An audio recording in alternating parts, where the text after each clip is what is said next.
Good afternoon and welcome to EyeOnSheridan. I'm Lucas Metz. And I'm Gabby Mendoza. Coming up, John Tory meets with Montreal Mayor Denis Coderre in Toronto.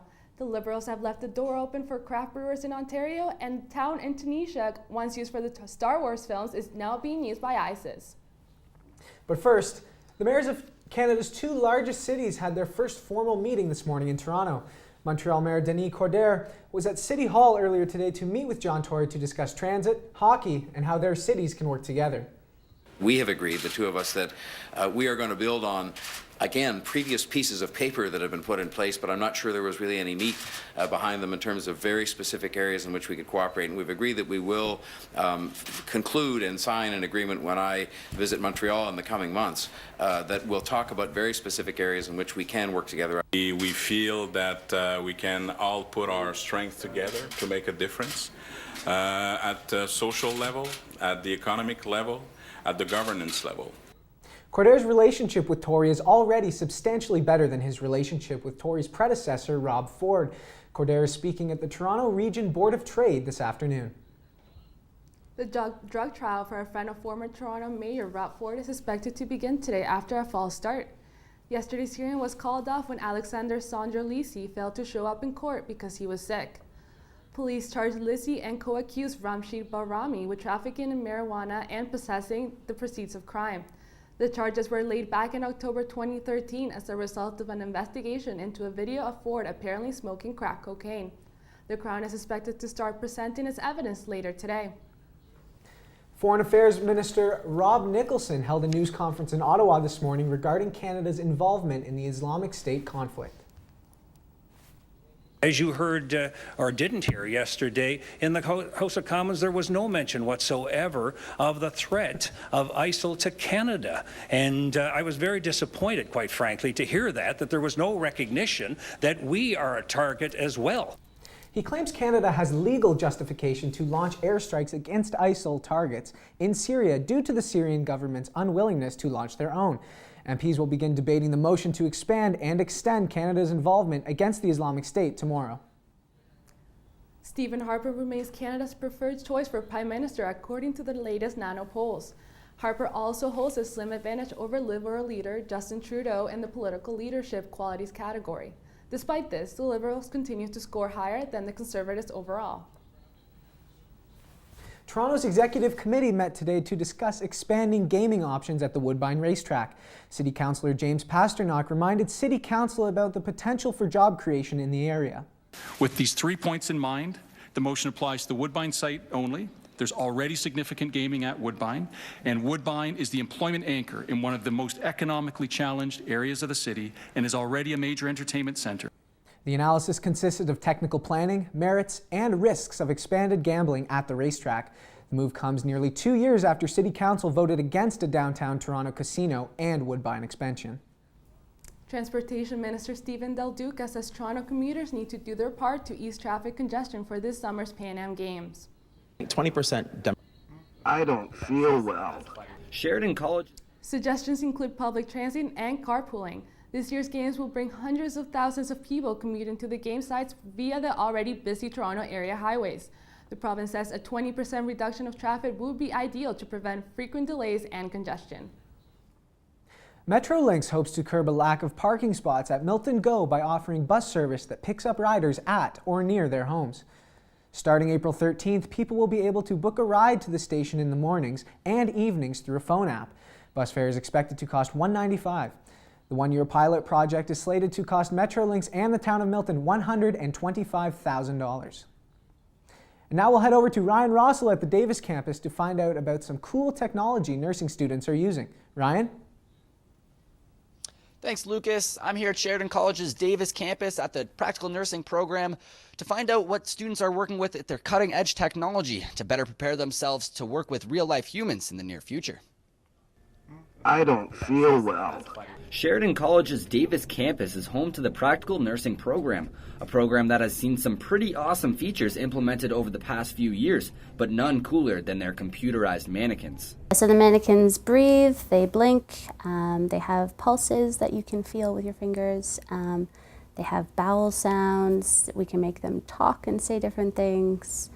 You can get an assessment of them, so you can get blood pressure, heart rate, respiratory rate, which we teach the students how to gather, as well as oxygen saturation. So all of this data can be gathered just from the mannequin. The nursing simulations are especially unique because of the real-life scenarios they put their students into. This is the closest thing to a hospital situation the students can experience. So I went out and talked with one of the students themselves. Simon has been in this program here at the Davis campus for the past 2 years, and he explained some of the interesting experiences he's had working with these computerized mannequins. My favorite part is that I'm able to do critical situations that I would never be able to do for years until they finally deem me, skilled enough. I was really feeling nervous. I think people even told me later, you were screaming at people because someone was doing something wrong, and I was saying, what are you doing? Change that, take that out, put this, and I went over and started doing it myself.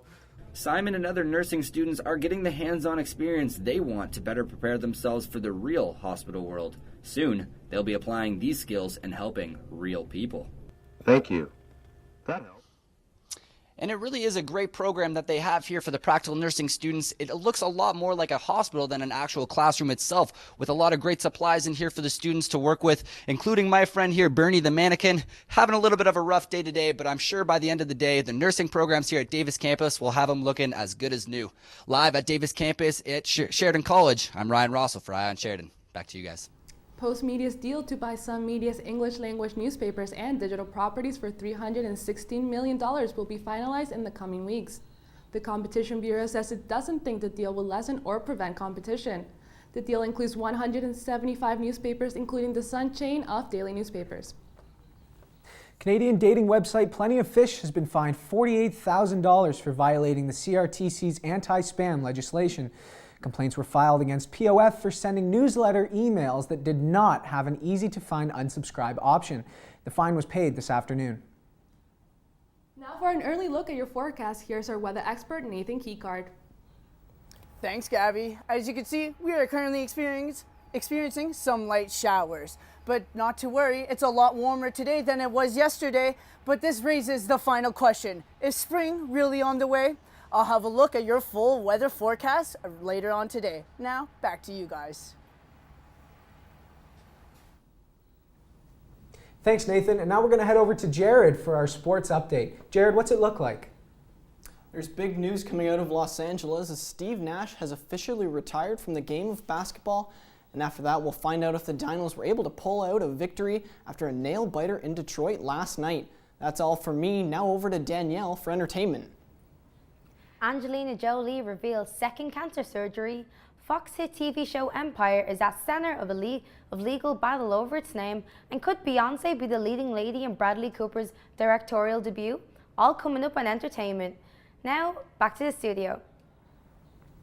After the break, we'll have the latest on the Amanda Knox trial. And more of your international news. Stay tuned.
Welcome back.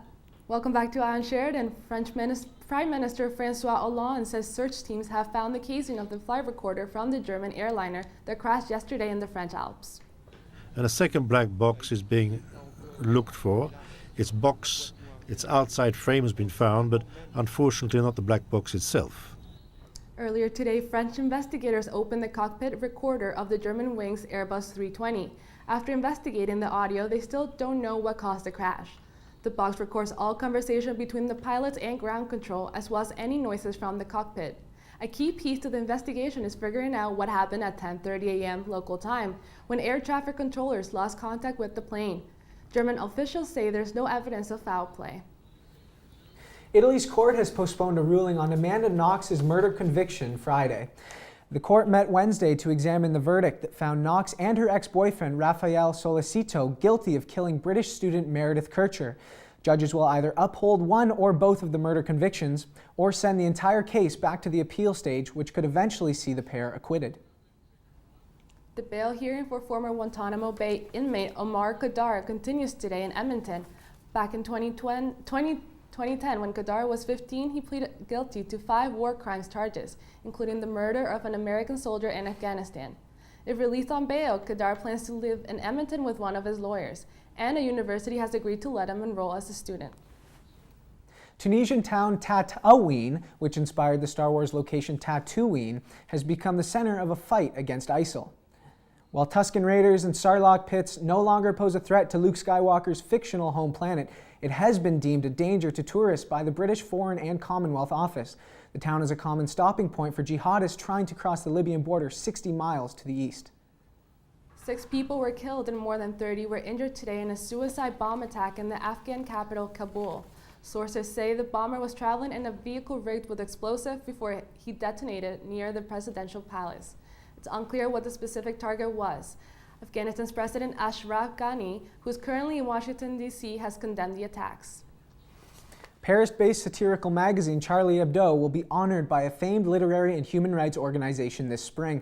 The publication, targeted in a deadly terrorist shooting in January, is receiving the Penn and Tony and James C. Goodale Freedom of Expression Courage Award. A film critic with the magazine will accept the award on behalf of the paper. A veteran police officer from San Jose was shot and killed last night. Officers were obviously crying, grieving. They will do so for quite some time. This shooting started at about 7 p.m. when officers arrived at the apartment complex in East San Jose to a report about a drunken man. Scott Dunham was drunk, disheartened, and possibly armed. As officers approached the doorstep, that's when Dunham opened fire. The bullet struck the officer Michael Johnson, who was pronounced dead at the scene. Multiple officers reported to the scene and discovered that Scott Dunham, 57, was discovered dead outside of his apartment. This was just hours after he shot and killed Officer Johnson, according to the San Jose Police Department. It's unclear whether Dunham shot himself or was killed by police during gunfire. Members of Congress are dismissing a Wall Street Journal report that accused Israel of spying on U.S. nuclear talks with Iran. The newspaper reported Monday that Israel had obtained confidential information about the negotiations to help it argue against a potential deal. Israel denies the claims, saying the allegations are utterly false. 2 people from Vancouver tested positive for measles after returning from Beijing. The passengers were already infected when they arrived on Saturday to board the Air China flight. Officials say people who have come into contact with these passengers and have not received the measles vaccine are at risk, as well as people whose doses are not up to date should visit a doctor. The Christian Medical and Dental Society is seeking court protection from the physician-assisted suicide policy soon to be implemented in Ontario. The society represents close to 1,700 members. It filed documents in court on Friday saying the new policy infringes on doctors' freedom of conscience. The College of Physicians and Surgeons said it will vigorously defend the policy. Heinz, the ketchup maker, is buying Kraft Foods Group, creating the 3rd largest food and beverage company in the world. The deal was engineered by new Tim Hortons owner 3G Capital and billionaire investor Warren Buffett's Berkshire Hathaway. The new company will have a combined value of $16 billion and will include brands like Kraft, Heinz, Oscar Mayer, and many others. Both companies have approved the deal, which is targeted to close in the second half of the year. The Daughters of Martin Luther King Jr. will commemorate the 50th anniversary of the Selma to Montgomery Rights March end. Former Alabama Governor George Wallace will join them in the celebrations. Bernice King will read a speech by her father in the reenactment at the state capitol after the final stretch. A Medal of Valor has been awarded to former Parliamentary Sergeant-at-Arms Kevin Vickers, who played a key role in stopping an armed attacker at Parliament Hill. The award, presented by Simon Wiesenthal Centre, is the latest accolade for the man appointed as Canada's ambassador to Ireland in January of this year. In my heart, this award is for the remarkable security team. Vickers is said to be the one who shot the gunman down. The award ceremony was held in Los Angeles. Coming up after the break, we'll tell you what Vin Diesel did to honor the late Paul Walker. We'll have the latest on your Toronto Raptors. Stay with us.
Welcome back to EyeOnSheridan. Here's Jared Clarkson with your sports news. So, Jared, the Raptors losing 2 of 3. Do they have any chance at all to make the playoffs now?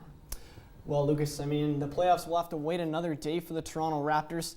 The Dinos were in Detroit Tuesday night with a strong traveling contingent on hand to watch the proceedings. Kyle Lowry in the lineup after a 2-game absence. It looks good with this bucket and the foul, but he was forced to leave the game with back spasms and is out indefinitely. Raptors trail by 12 at the half. Toronto still trailing, but Gravis Vasquez drains this 3 to cap a 16-6 Raptors run. Dying seconds, and Lou Williams has it for the 3 and the win, but no, Detroit hangs on for the 108-104 win. Staying with basketball, Steve Nash has called it a day on a remarkable NBA career. He's battled a series of injuries that have kept him out of the Lakers lineup for all but 65 games the last 3 years. Nash retires as a 2-time league MVP, but never managed to win a championship. His playing days behind him, he has his focus squarely set on the golden generation of Canadian basketball as the national team's GM. New Zealand punched its ticket to the final of the Cricket World Cup earlier today in Auckland with a shock victory over favoured South Africa. The Kiwis in their first final will face off against either the tournament co-host Australia or India in Sunday's final match at the Sydney Cricket Ground. Brock Lesnar ended 3 years of speculation about his future by agreeing to a contract extension to stay with World Wrestling Entertainment. Lesnar was expected to leave the World Wrestling next week after WrestleMania 31, saying that it was not all about him anymore. He felt that family and health considerations were the key factors to turning his back on MMA. I had a chance to catch up with some special athletes in our local community and find out what's making a real difference in their lives. People with disabilities can struggle with something as simple as interacting with their peers or engaging in physical activity. The Danceability program gives them a chance to do both. Ashley has been dancing for 5 years as well. The experience has been a wonderful experience. Just knowing that she has an opportunity to do what everyone else takes for granted. The program was started by Jade Ryan and her sister as a way to allow kids with various special needs to gain the confidence that will allow them to succeed, not just in dance, but other aspects of their life as well. The way we structure our program definitely tailors to specific goals that the kids may be working on. Some of our dancers have taken their first steps in our class because it's that motivating environment of you have the music going, you have the props, you have your buddies, your dance partners, it's a group setting. Those dance partners are the volunteers that are paired up one-on-one with every dancer. Devin has been volunteering since the very beginning of the program and has been able to see the change in her dance buddy. I don't know, he's just fun to work with. Like, he likes being squeezed and he's like really good at dancing. Jade and Mallory didn't start the program looking for recognition that they're doing something great. Their satisfaction comes from knowing they're making a difference in the lives of others. To be able to see that one kid succeed and you're like, yes, I've done my job. That's all for sports. Now over to Danielle with entertainment news. Thanks, Jared. Toronto fashion is here in all its glory this week. Today you can catch some really big designers like Triarchy, Claxon Hell and Macaj, just to name a few. There's still a lot of collections to see during the rest of the week, so if you're a fashion enthusiast, you'll want to head downtown to see what Canadian fashion has to offer. The ratings are in, and Season 3 of Big Brother Canada raked in an impressive 2.6 million viewers. The season got off to a crazy start when 2 house guests were evicted on their first night in the house. You can catch episode 2 tonight at 9 p.m. Sheridan's Crafts and Design program is preparing for their graduation exhibition. With more details on the upcoming event, here's Andre Rooms.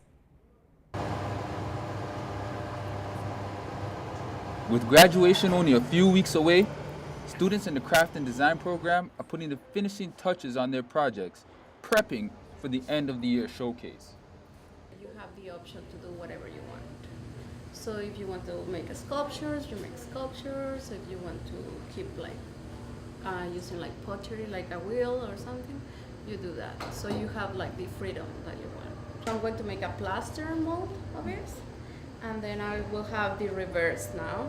And then I'm just going to use a slab, piece of clay on top, and then I'm going to use that form, whatever I get from that. The creative process can be a taxing one.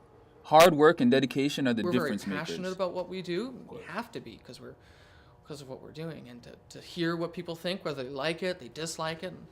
I see all my classmates work in the grungy, gross space.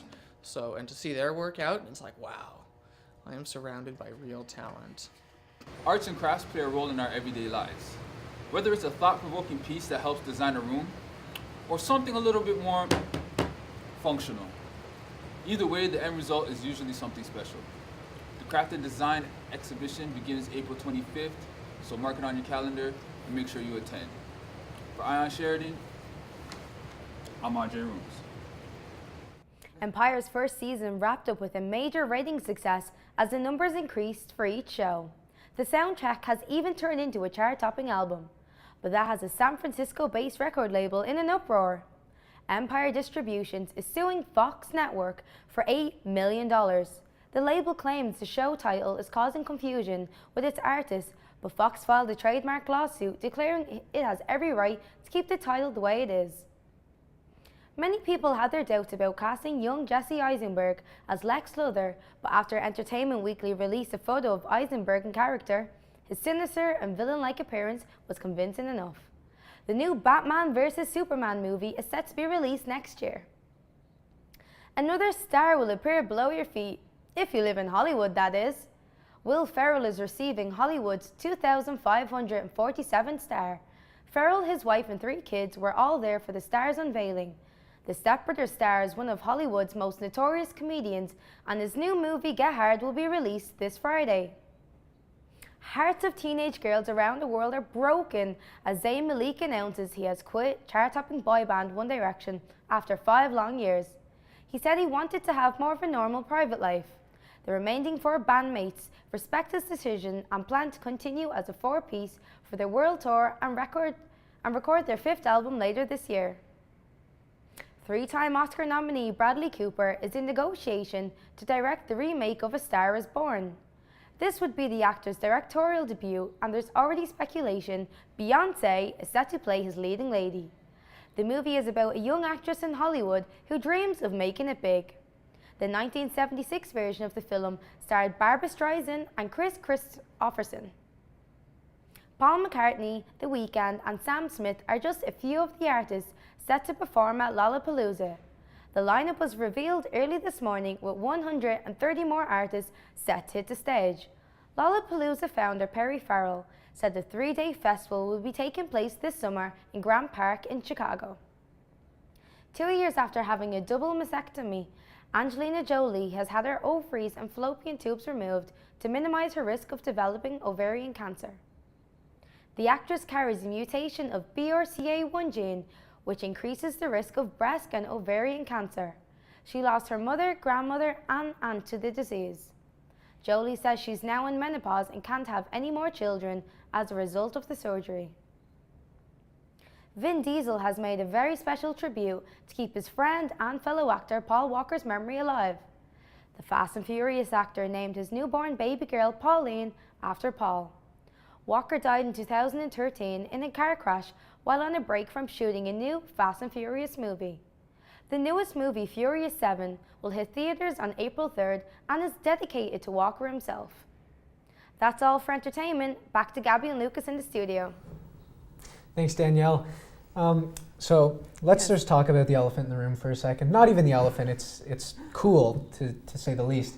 So Andre, our reporter, right? I don't know if did you see his closer? I thought that was amazing. So love that chair. We have two people from Brampton that I know of in our program. That's sports anchor Jared and producer Mike, who rules with an iron fist. And if he's not from Brampton, he should be, because that would make those two guys very, very proud. I know everyone we know from Brampton is just way too cool. Way too cool. So we'll head outside for your forecast with Nathan in just a minute. Stay tuned.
Thanks for coming back. Now for your 5-day forecast, let's head outside to Nathan Kekar.